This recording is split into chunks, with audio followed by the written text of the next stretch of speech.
Good afternoon. Another episode of the Tip of the Day with Dave Shay, and welcome back, Zenoba. Hello, everybody. What's today's question? Today's question is intermittent fasting. Are you interested in intermittent fasting? I am interested. What makes you interested? Why would you want to do intermittent fasting? Well, I've heard some good things about it. I heard that I can probably lose weight a little bit quicker. I also heard that it would be better for me because I have diabetes. It can help stabilize my Blood sugar? Yes. So that was some of the questions that I wanted to ask you. Interesting enough is there was a time when I had an injury from arm wrestling, and I took a break for about 5 years. And probably about 4 of those years, I experimented with intermittent fasting. I did it for like 4 years straight, and I really enjoyed it. There's studies that show like long term, if say like you ate a healthy diet and you ate 3,000 calories a day, spread out through 6 meals a day, or if you ate 3,000 calories a day with 1 or 2 meals a day from intermittent fasting, long term, the studies that I've seen show that it's probably going to have around the same effect. But why I think intermittent fasting is a great thing, one of them is the fact that, to me, once I start eating, like if I eat something, I want to keep eating. So like, it's much harder to get like 5,000 or 6,000 calories in 2 meals. But if you're eating 6 meals and you throw in a couple snacks and things like that, it's going to be easier for you to eat more calories. Number 2 is there's a lot of benefits to intermittent fasting that, autophagy, whereas when you're killing off dead cells in your body or cells that aren't doing as well.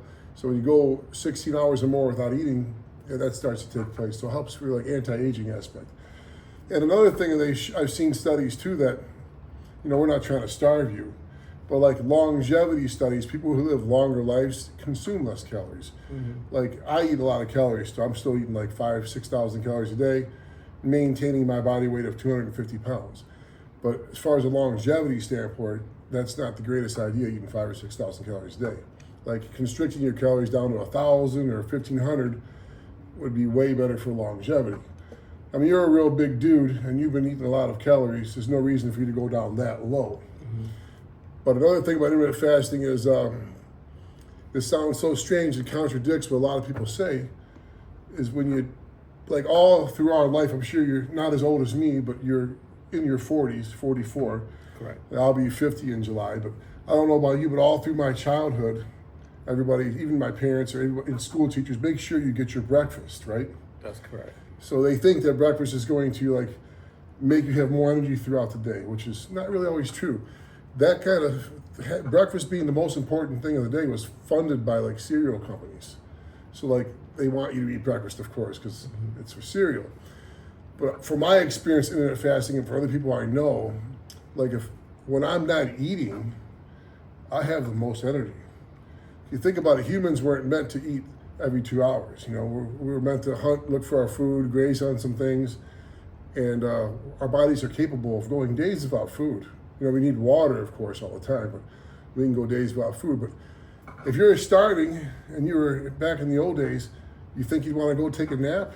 No, you're going to be wanting the food. So your fight or flight kicks in, and you'll find you'll have more energy while fasted. So you'll be more productive at your job, and you'll save time. Like in the morning, you don't have to wake up and worry about making that meal. You just wake up and go. Another thing about fasting is, or eating in general, like Thanksgiving, when you eat a big meal, how do you feel? You feel tired. Really tired. So it's every time I eat a big meal, I feel tired as well.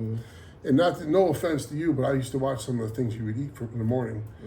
And like if you're eating donuts and having a pop, I was exhausted by the day. Well, even an hour later, you were exhausted. All the inflammation, all the sugar, you crash. So I've noticed like you've been way more peppy. You've been doing a better job at work. You've been focused more. Like you have way more energy. And you've been experimenting a little bit with fasting, correct? You said? Yes.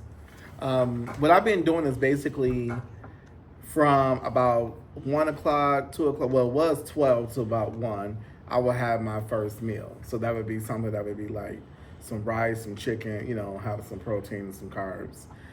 Sometimes some veggies in there. And I will stop eating around 6:30 at night. But there are some things that, sometimes I do have like a little craving So I wanted to ask you, what would you suggest that I do when I have cravings after that window? Well, I mean, the recommended time for people to fast, if you want any of the benefits, is 16 hours of fasting and 8 hours of eating. Okay, so like say you ate at 12, you could eat until 8 o'clock. And why they want 16 is because after 16 hours of no food, your body actually relies on ketosis, which is using fat as energy instead of using glucose, which is the carbohydrates as energy. So for fat loss or for better for like weight loss and stuff, or in autography and longevity, the longer your fast is, the better. But like being a bigger guy like me, I found that in my 8 hour window, I would try to eat like 3 big meals, still trying to get, at least 4,000 or 5,000 calories a day. So it'd be really hard for me to have 1 meal a day. And you're a big guy too. Like I said, I recommend for you right now to start off with 2 meals a day. And the shorter your fasting period, the better. So like say if you ate, you said you're doing 1 to 6, so you're actually doing, more than 16-hour fast. So that's even better. But after your fast is over, I mean, if you could handle not eating, I would not eat. I would try to get all your food in. Like I seen you eat today, honestly, that wasn't very much food. So like you can have bigger portions, and even after you eat, like it's not even good to snack in between because during every time you eat, your insulin spikes. Okay. So it's better just to keep it flat. You eat your meal, come down, eat another meal, and your insulin comes down again. But I will say, when I used to fast, especially sometimes I would do a 20-hour fast. It's not a really great idea to eat something real heavy. So like what I would do is I would personally break my fast with, something light like a few eggs or bone broth, the kind of bone broth that's high in protein, not like bone broth you just put it like a soup, but actually the high bone broth. You find them a little more expensive, but you can drink a glass of that. It'll coat your stomach. And also, when you don't eat for a long time, they claim that whatever you eat first, your body's going to use.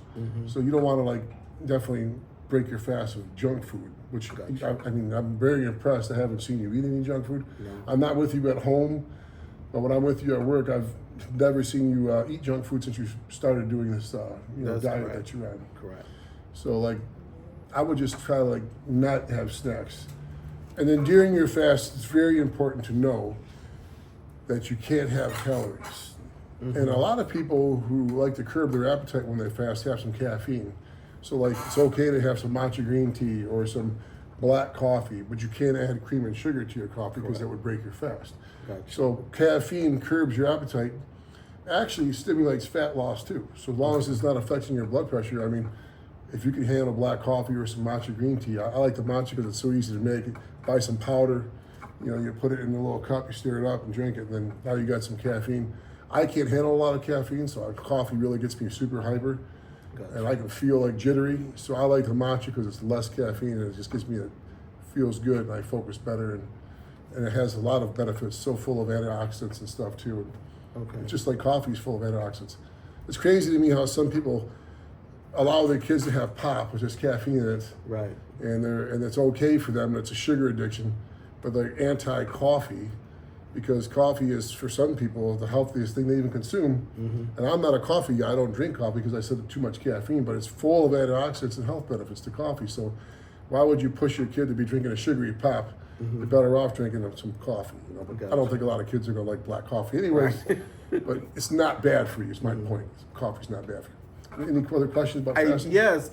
So by me doing intermittent fasting, will that help my A1C number to come down more, to be in a healthier range, or your cholesterol numbers?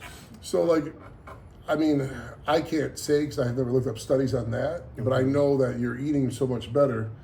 You're getting rid of McDonald's, you're getting rid of the potato chips, you're getting rid of the pop. And I think fasting is going to have a shorter window, so you're less likely to snack on junk. So doing what you're doing, I would say it's gotta have to help your cholesterol levels. I'd be surprised if it doesn't. Gotcha. Okay. And I don't know if you ever snack on any nuts, but walnuts are super healthy for you too, are full of omega-3s. And you want to keep your omega-3s up. Okay. So that could be something. Yeah, that's something I don't buy. And they don't make your insulin spike because it's high fat. Okay. So, I mean, that might be something to snack on in between if you want to do any food and you get hungry, you'll have some walnuts or almonds. Okay. Okay. The other question that I have is, let's just say that my sugar get too low because I'm intermittent fasting. Like, will intermittent fasting cause my insulin level to drop low, or what do you think about that? Now, I'm not a doctor, so I can't answer that correctly. Okay, gotcha. So, like, if you're having sugar issues, that's something above my pay grade. Okay. But I would, just make sure you're feeling comfortable. And if you're not feeling well while fasting, then maybe you should go back to a different way of eating. Got you. Okay. But it seems like you're doing okay with it. Yeah, I'm doing pretty good so far. Yeah, no issues whatsoever. There was one last question that I had. Where did it go? So how will I know when intermittent fasting is working for me? Like, when do you think that I should stop intermittent fasting? If you're having weight loss, if you're feeling more energetic, if it's helping you control your eating, you can do it for the rest of your life. Okay. Yeah, I did it. If I wasn't trying to maintain my body weight, say I want to be smaller, I'd probably go back on it. I enjoyed it, but having a 10-year-old kid too and stuff like that, like, I eat when she eats too, so it's kind of hard for me to like do it because I like to eat with my daughter and stuff. But if it's working for your lifestyle, it's fine. And remember, you can change your fasting times. They don't have to be the same every day. Gotcha. I think that's all the questions that I have. I really appreciate you for answering the questions. Yep, and don't forget to tune in on Friday. He's going to be his first weigh-in live on YouTube. So let's see how much Zenoba has lost, or if he's lost, or if he's gained. We'll find out. Don't forget to like and subscribe. Follow his progress. Have a good day, everybody.